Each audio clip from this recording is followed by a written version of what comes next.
Hi, I'm Tiffany with the Danley team, and if you're new here, we want to say welcome to our real estate channel. We cover everything and anything related to living in the Prescott and surrounding area. And on this week's video, what we're going to cover are a few of our top favorite picks of things to do during the summer.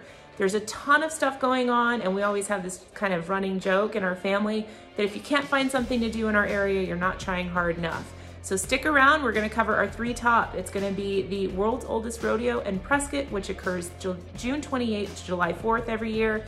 We're gonna cover the Frontier Days, which is the awesome parade for 4th of July. And then we're gonna go to Prescott Valley and check out the Prescott Valley fireworks display. So stick around.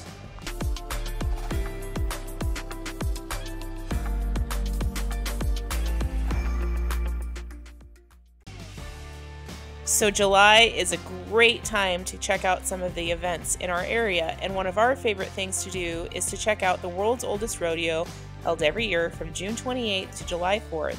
It is held in Prescott at the Prescott Rodeo grounds. It's called the world's oldest rodeo because it has been continually going since 1888. There's something for everyone to check out, from young kids to the older generations. It's a great time, and you can enjoy some food vendors that are out there.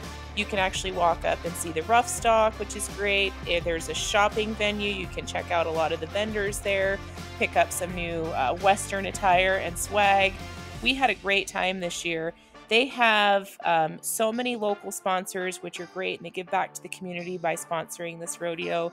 And people from all over the country attend and compete. They have bronc riding, they have bull riding, they have something for the kids. You can come out with your kiddos and they can do mutton busting.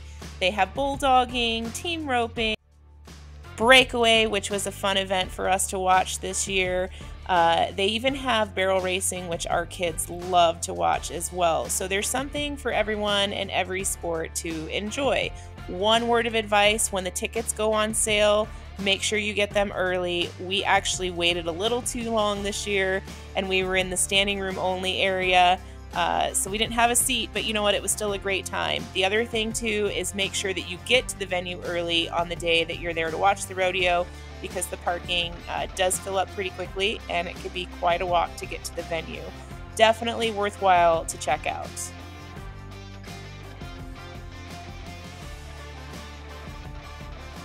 Who doesn't love a rodeo clown? One of our other top picks for the July happenings is the Prescott Frontier Days.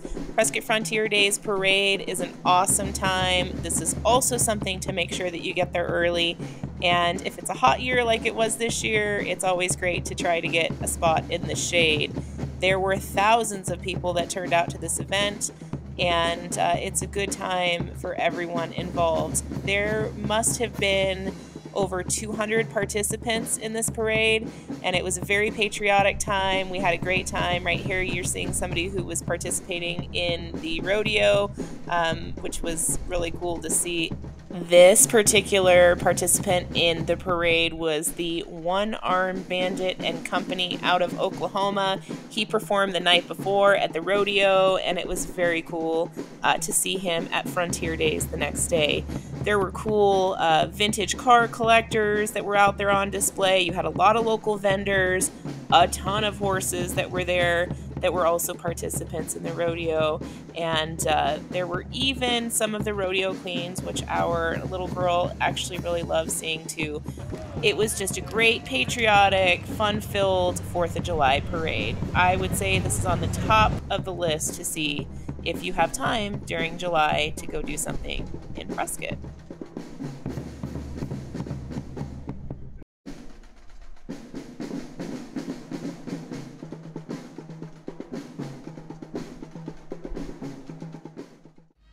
Okay, so last but definitely not least is Prescott Valley's Red, White, and Boom.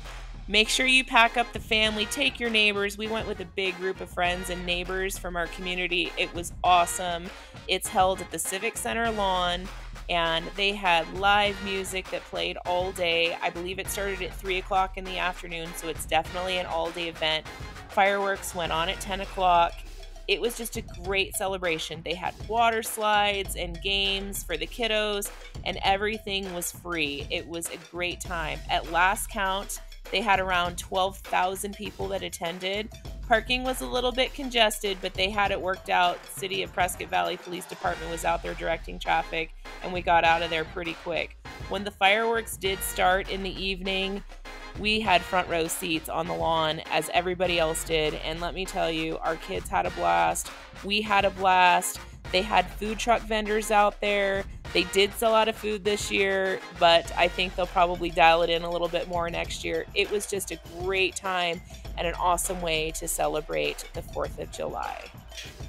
If you wanted more elbow room and more space and the lawn was too congested for you, you could have also headed over to the Findlay Toyota Center to do some tailgating, which started at 3. I was on social media after this event. Prescott held their own the day before over at Watson Lake, and it was not a free event. It was very costly, and I will tell you the feedback was that Prescott Valley's fireworks display kicked Prescott's butt.